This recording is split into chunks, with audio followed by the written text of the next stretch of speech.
Bonjour à tous et bienvenue dans cette nouvelle émission de Bonjour chez vous. Si vous avez suivi hier, vous êtes au courant que toute cette semaine, j'ai le privilège et l'honneur de remplacer Yveline Neveu comme animatrice. Et nous sommes en équipe, en famille, avec Franck et Aurélie. Bonjour Nadine. Hello à vous. Bonjour Nadine. Ça va bien? Comment ça va cette deuxième journée de remplacement? Ça va très bien. La première journée, tu arrives sur le plateau, mais tout va bien se passer. Est-ce Parce que tu es que t'es un frère stressée gentil. de remplacer On dirait qu'elle a peur de toi, Yveline Frank. Neveu? Pardon?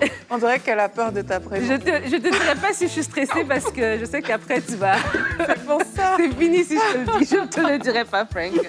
Et aujourd'hui, on parle de vivre sa meilleure vie. En tout cas, je vis ma meilleure vie cette semaine avec vous.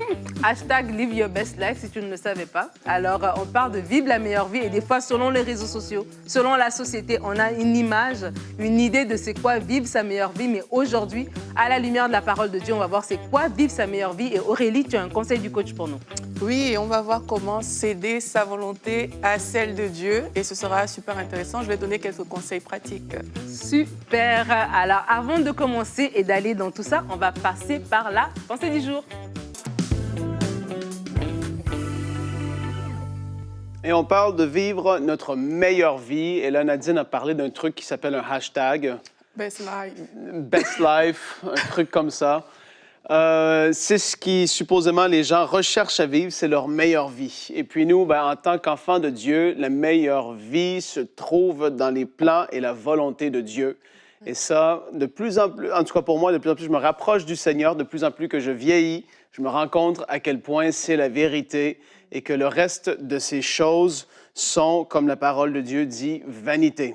Alors, on n'est pas contre le fait de s'amuser, d'aller en voyage, de faire des belles choses et tout ça, c'est pas du tout ça que je dis, mais que dans notre vie au quotidien, en fait, si tu veux avoir une belle vie ou avoir, voilà, c'est ça, avoir ce sentiment que j'accomplis une belle vie, c'est pas en allant en voyage 2 semaines par année que tu vas avoir ce sentiment-là, alors que beaucoup de gens que je connais, ils ne vivent que pour leurs vacances. Et quand les vacances arrivent et que les 2 semaines, les 3 semaines sont terminées et que la vie normale reprend, c'est comme, oh, la vie, c'est le travail, et puis c'est pénible et c'est un fardeau.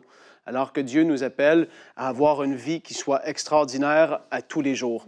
On va lire dans Ecclésiaste au verset 12 et au chapitre 12, versets 13 et 14, la parole de Dieu dit « Écoutons la fin du discours, crains Dieu et observe ses commandements, c'est là que doit faire tout homme.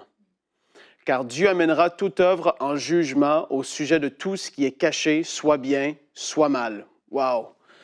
Donc ici, on voit quelqu'un, Salomon, qui a vécu la vie, comme on pourrait le dire dans le monde, à fond. Il a été à fond au niveau des femmes, au niveau de j'imagine, les boissons, l'alcool, au niveau de l'argent, au niveau de la popularité, au niveau du fait que les gens veulent être avec lui, veulent le connaître. En fait, il a vécu toutes ces choses et il a dit la fin de toutes ces choses. Écoutez la fin du discours, ce que lui, il a appris, crains Dieu et observe ses commandements. La première chose, si tu veux avoir une vie qui soit une vie extraordinaire, c'est de craindre Dieu et de obéir à ses commandements, c'est-à-dire vivre une vie qui soit en règle, qui est loin du péché, une vie où est-ce que tu n'es pas condamné ou repris constamment au niveau de ta conscience par le fait que tu sais que tu fais telle chose, tu ne devrais pas faire cette chose-là ou telle chose. Tu vis une vie en règle avec Dieu, tout simplement. Et ça, c'est extraordinaire de pouvoir se coucher le soir et de se dire « Wow, je suis en paix avec Dieu. » Et que peu importe ce qui va arriver, peu importe le lendemain, je sais que ma vie n'est qu'une vapeur qui paraît et qui disparaît tellement rapidement et que je dois accomplir ce que j'ai à faire ici sur Terre pour lui. Et ça, c'est la deuxième chose que je veux vous dire. Si tu veux avoir le sentiment de voir une vie qui soit accomplie, c'est de pouvoir entrer dans les choses que Dieu a préparées d'avance pour toi.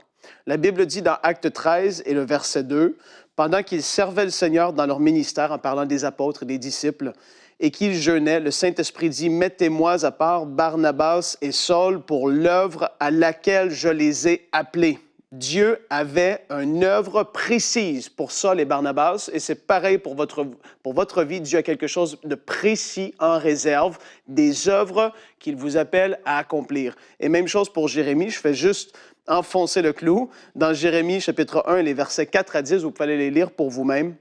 La parole est tellement claire, ça nous dit « La parole de l'Éternel me fut adressée. Et là, c'est le prophète Jérémie qui parle. En ces mots, avant que je t'eusse formé dans le ventre de ta mère, je te connaissais, et avant que tu fusses sorti de son sein, je t'avais consacré, je t'avais établi prophète des nations. Et là, Jérémie a dit, je répondis, ah Seigneur éternel, voici, je ne sais point parler, car je suis un enfant. Et l'Éternel ne dis pas, je suis un enfant, car tu iras vers tous ceux auprès de qui je t'enverrai, et tu diras tout ce que je t'ordonnerai. Ne les crains point, car je suis avec toi pour te délivrer, dit l'Éternel. Puis l'Éternel étendit sa main et toucha ma bouche, et l'Éternel me dit, voici, je mets mes paroles dans ta bouche.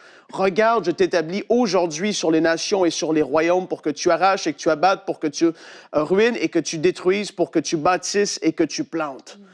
Dieu avait quelque chose de précis pour lui et c'est la même chose pour chacun de vous. Si tu veux avoir ce sentiment d'accomplir ta vie pleinement, ça ne va se trouver ailleurs que dans le fait de dire « j'accomplis la volonté de Dieu au travers de ma vie », que ce soit la volonté, comme j'ai dit, générale pour tous les enfants de Dieu, c'est-à-dire de vivre dans la sainteté, de marcher droitement, de garder ses commandements, mais après ça, de pouvoir accomplir sa volonté parfaite, tout comme Saul et Barnabas et Jérémie.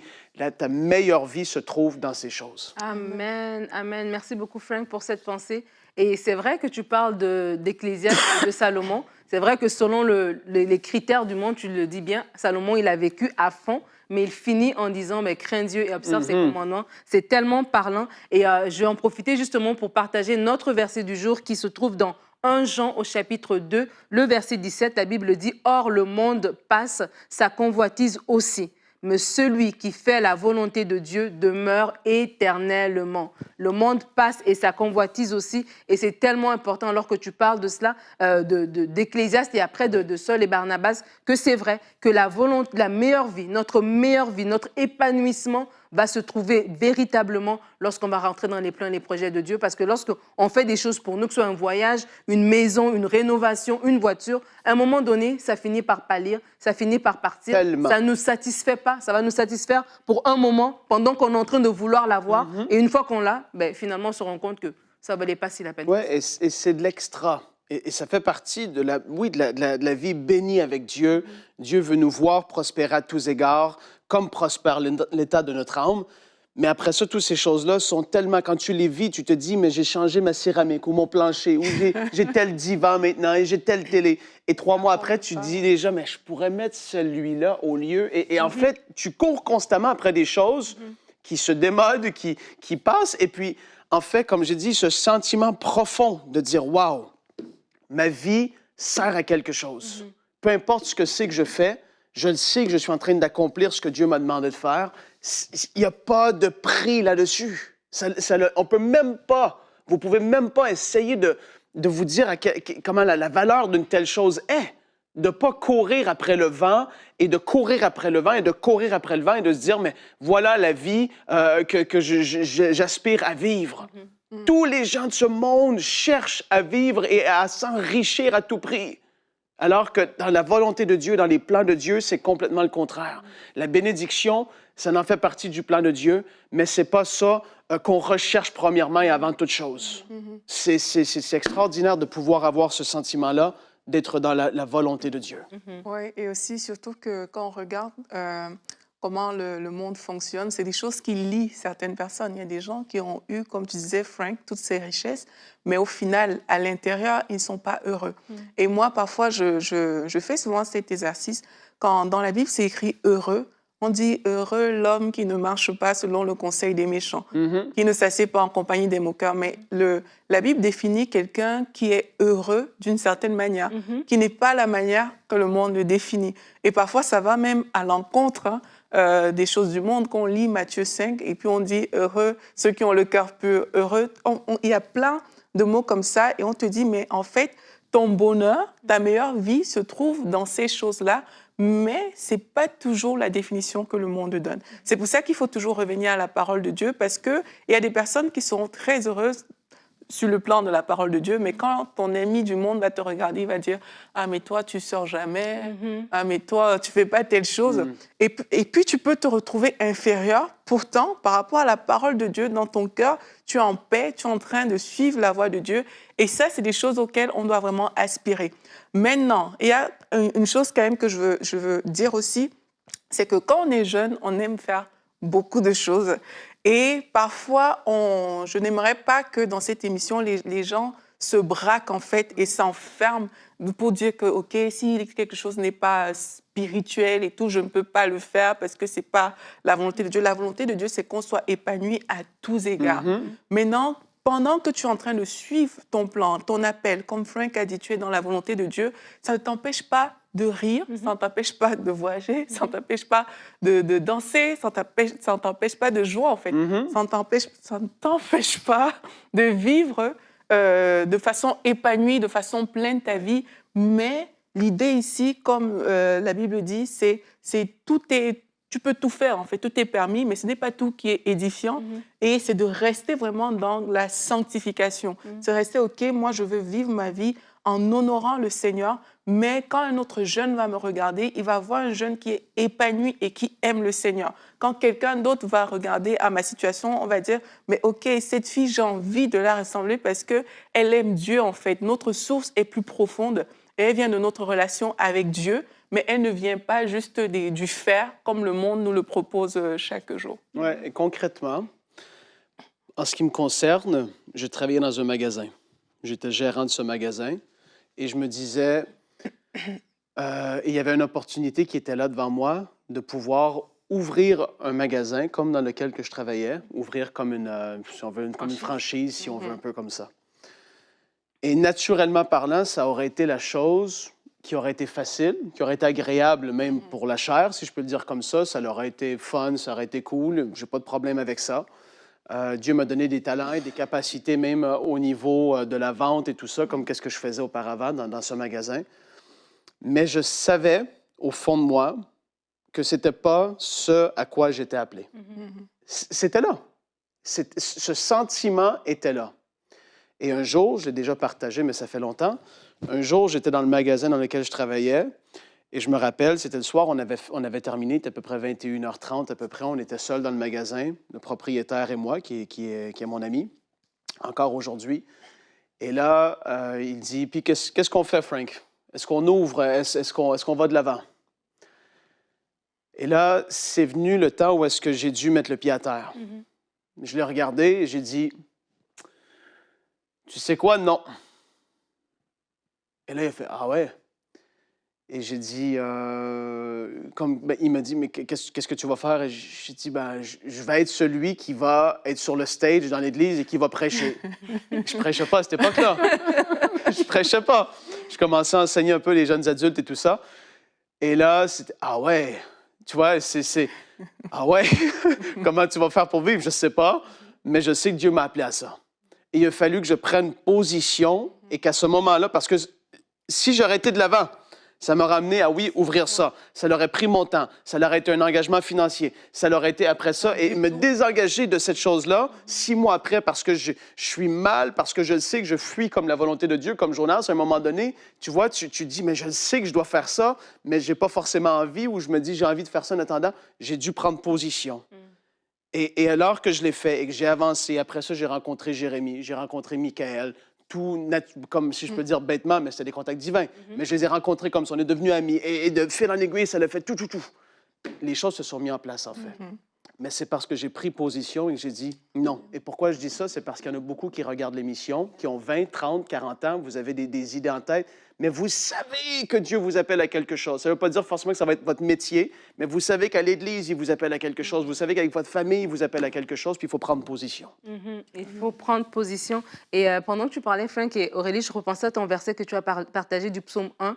Et la Bible va dire justement que heureux celui, voilà l'homme qui ne marche pas selon le conseil des méchants, etc., mais qui trouve son plaisir dans la loi de l'Éternel. Il est comme un arbre qui est planté près d'un courant d'eau. Il porte du fruit en sa saison. Et vraiment, il y a un fruit que vous allez porter. Il y a une meilleure vie que vous allez pouvoir expérimenter et partager aux autres. Justement, cet arbre va être beau et tout le monde va pouvoir venir. Les gens pourront venir sous son abri, etc. Il va faire du bien. Ça va être bénéfique pour l'arbre, mais pour tout le monde. Et je crois vraiment que, comme Frank l'a dit, le Seigneur a des plans et des projets pour vous. Votre meilleure vie se trouve dans la volonté de Dieu. Mais comment faire pour céder, si c'est difficile, comment céder à la volonté de Dieu? On va parler tout de suite dans le conseil du coach.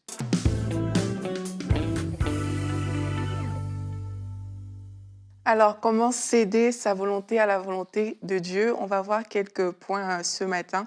Et je crois que plusieurs personnes veulent faire la volonté de Dieu et quelquefois sont tiraillées par différentes choses. Donc, l'idée ici, c'est qu'au terme de ce conseil du coach, vous puissiez dire, quel que soit ce qui me tiraille, ben, je choisis la volonté de Dieu.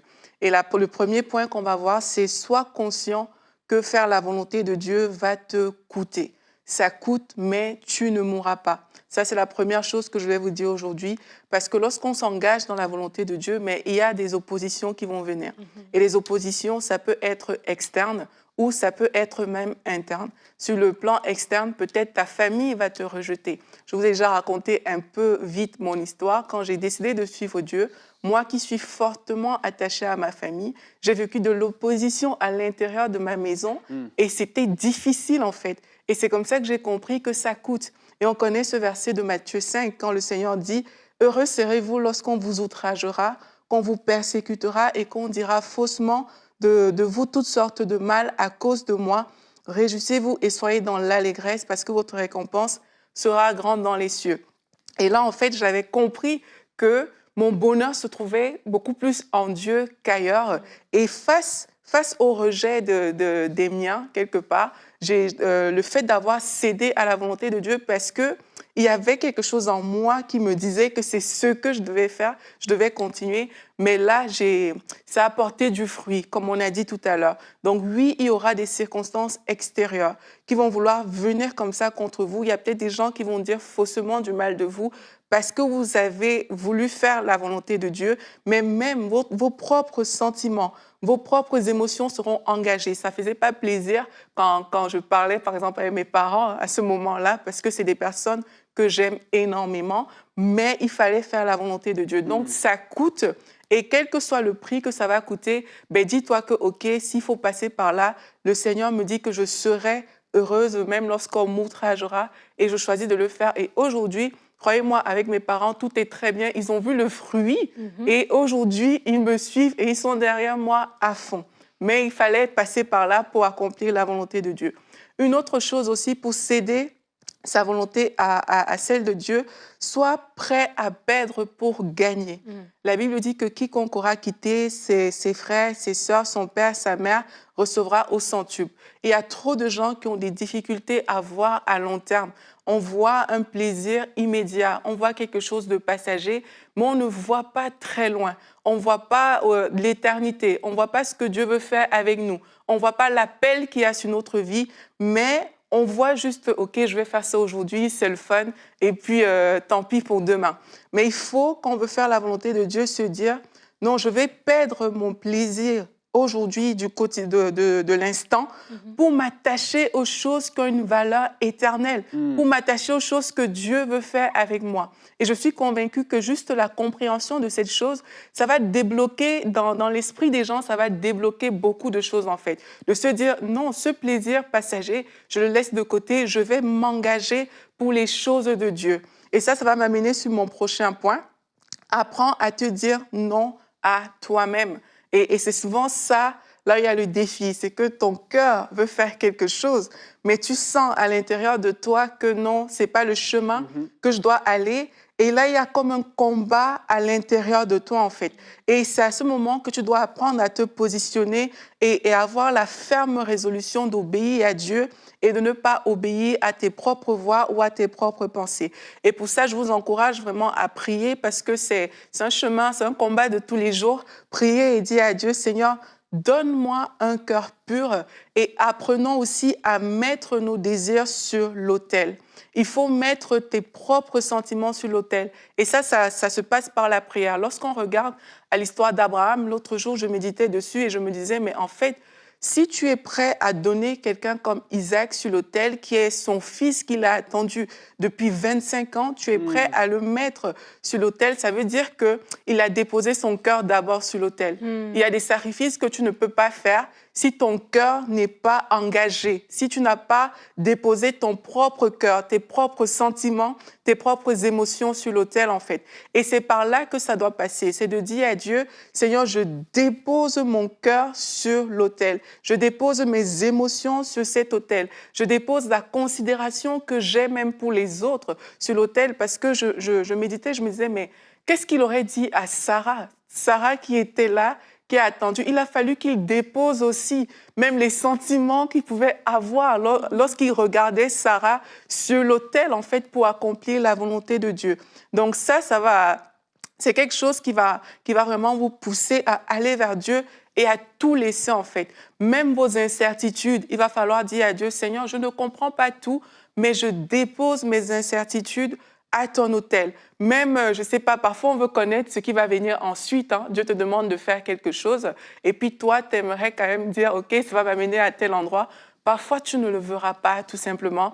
Mais tu peux aussi dire à Dieu, Seigneur, mes incompréhensions, je les dépose sur cet autel. Je sais que tu es puissant. Je sais que si tu le dis, c'est pour m'amener quelque part. Mais moi, vraiment, je choisis de déposer à l'autel. Donc, ce point, c'est apprends à te dire non à toi-même en déposant vraiment ton cœur et tout ça à l'autel. Apprends aussi à regarder à tes motivations. Ça, c'est super important parce que parfois, c'est vraiment le regard des autres qui prime dans la vie. Et parce que mon frère va me juger, ben, je passe à côté de la volonté de Dieu. Parce qu'il y a quelqu'un que j'aime beaucoup qui va dire, oui, mais pourquoi tu fais ça? Fais plutôt telle chose avec moi. Mais là, on va céder plutôt à cette volonté-là plutôt qu'à la volonté de Dieu. Mais quand on lit la parole de Dieu, on voit que toutes les personnes qui sont qualifiées de héros de la foi, c'était pas des suiveurs d'hommes, c'était pas des gens qui devant le roi tremblaient parce que tu vois c'est un roi, il faut faire plaisir au roi. Non, c'est des personnes qui se sont levées. La Bible dit de Moïse que c'est comme s'il voyait le Dieu invisible. Donc, il voyait quelque chose que les autres ne pouvaient pas voir parce que lui, il était engagé vis-à-vis de Dieu. Il était focus sur la volonté de Dieu et à cause de ça, il a pu aller devant Pharaon, il a pu braver Pharaon. Mais si ton focus est orienté sur le roi, si son focus était orienté sur Pharaon, mais là, il n'aurait même pas pu se présenter devant lui comme un adversaire. Il aurait juste dit, OK, Pharaon vit éternellement, et puis voilà, on s'arrête là, il n'aurait pas accompli sa mission. Et c'est pareil pour nous. Lorsqu'on ouvre nos yeux sur ce que les hommes pensent, sur comment est-ce qu'on va me regarder, mais là encore, c'est comme une forteresse, il faut renoncer à ces choses-là et même renoncer au regard des gens sur nous pour dire à Dieu, toi, tu es ma motivation. Mon vrai mobile se trouve dans ta présence, Seigneur. Donc, je choisis vraiment de regarder à toi. Et alors que tu regardes à Dieu, tu vas voir que tu vas céder facilement à sa volonté. Apprenons aussi à demander la volonté de Dieu en toutes choses. Il y a les gens qui disent qu'ils veulent faire la volonté de Dieu, mais tu ne la demandes pas. Oui, tu as une décision à prendre, mais tu ne prends pas le temps de dire « Seigneur, c'est quoi ta volonté par rapport à cette décision? C'est quoi ta volonté aujourd'hui par rapport à ma famille, par rapport à cette conversation que je veux avoir avec mon mari? Seigneur, quelle est ta volonté? Comment est-ce que tu veux qu'on fasse des choses ?» Et je vous encourage à faire cette prière de façon vraiment quotidienne si vous voulez recevoir la volonté de Dieu. Et par rapport à ça aussi, il y a un point que j'aimerais mettre en avant, c'est que quelquefois, la volonté de Dieu est claire, hein, c'est une volonté générale. Tu sais qu'il y a des choses que la Bible te demande de ne pas faire, c'est des péchés vraiment visibles, concrets, donc là, c'est clair. Mais quelquefois aussi, dans votre cheminement, vous allez voir qu'il y a deux choses bonnes, mais il faut choisir. C'est quoi la volonté de Dieu dans ces deux choses? Et c'est pour ça que je vous encourage toujours à demander la volonté de Dieu et dire « Seigneur, il y a ces deux choses dans ma vie, mais je sais que toi, tu as quelque chose de plus concret, tu as quelque chose de plus précis pour moi et faites la volonté de Dieu. » Même si les choses semblent alléchantes, comme on a dit, renoncer à nous-mêmes, mettre notre cœur devant Dieu, va faire en sorte que même quand les situations sont difficiles, quand deux choses semblent bonnes, mais là, on pourra s'engager vis-à-vis de Dieu. La dernière chose qu'on peut voir aujourd'hui dans ce conseil du coach, c'est obéir même si ça semble fou, même si c'est quelque chose que vraiment c'est non-sens, fais seulement. Parce que c'est Dieu qui l'a dit, fais-le. ne raisonne pas trop. Il y a des gens qui restent trop dans leur tête, en fait. Dieu te demande de faire quelque chose, mais tu es braqué dans ta tête, tu tournes le scénario dans tous les sens. Parfois, il faut juste être engagé pour faire les choses. Il faut poser des actes d'obéissance et poser des actions de foi, tout simplement. C'est de dire, OK, peut-être je ne sais pas où tout ça va me mener, mais parce que je crois que Dieu m'a parlé, mais je vais poser des actions de foi. Et ce que je vous encourage à faire aussi, c'est chaque fois demander à Dieu, est-ce que c'est OK? Est-ce que je suis toujours en train d'aller dans la bonne direction? Est-ce que je suis en train d'aller dans le bon sens et de rechercher la volonté de Dieu de façon permanente? Parce que si on reste tout le temps dans notre tête, on ne va pas bouger en fait. Mais la foi, c'est une démonstration. C'est que le Seigneur m'a dit des choses et je le démontre par mes actions. Et c'est comme ça qu'on va aller dans les plans de Dieu et que chaque jour, on va pouvoir céder sa propre volonté à Dieu. Donc vraiment, pour conclure, je vous encourage, là où vous êtes, ce n'est pas toujours facile parce que oui, ça coûte comme on a vu, mais décidez dès aujourd'hui de céder votre propre volonté à Dieu. Parfois, vous allez peut-être pleurer dans la présence de Dieu. Parfois, ce ne sera pas évident, mais à coup sûr, comme on a vu aujourd'hui, c'est que alors que tu t'engages dans la volonté de Dieu, tu es sûr de mener ta meilleure vie. Amen. Wow, merci beaucoup Aurélie pour ce conseil du coach. Vraiment, je t'écoutais, je me dis, j'aurais écouté ça quand j'avais 20 ans, ça m'aurait fait pas perdre du temps dans mes propres projets parce que comme tu dis, ça coûte céder sa volonté à celle de Dieu, mais ça paye à long terme. Et c'est vrai que des fois, on peut vivre comme ça. Peut-être vous êtes jeune et vous vivez, vous avez dit, je vais à l'école, après l'école, je trouve un travail et puis la vie continue sans prendre le temps de s'arrêter et de dire, Seigneur, quelle est ta volonté pour ma vie? Et pour terminer, j'aimerais vous partager une citation de Billy Graham, l'évangéliste Billy Graham, qui dit, ce n'est pas parce que nous devenons plus faibles physiquement en vieillissant que nous devons nous affaiblir spirituellement. Et je voulais vraiment lire cette citation parce qu'on peut penser justement que vivre sa meilleure vie, c'est réservé à la jeunesse. Mais si vous êtes une personne peut-être à la retraite, 60 ans, 80 ans, 90 ans, peu importe, vous pouvez encore vivre votre meilleure vie parce qu'on a appris aujourd'hui que vivre la meilleure vie, c'est tout simplement vivre selon la volonté de Dieu, selon les plans de Dieu pour notre vie. Alors, on va se retrouver demain. Demain, notre thème, c'est « Apprends à lutter dans la prière ». Peut-être certains d'entre vous devront lutter dans la prière pour céder votre volonté à celle du Seigneur. On aura un conseil du coach par rapport à combattre dans la prière. Alors, merci de nous avoir suivis aujourd'hui et on se retrouve demain pour une prochaine émission de Bonjour chez vous.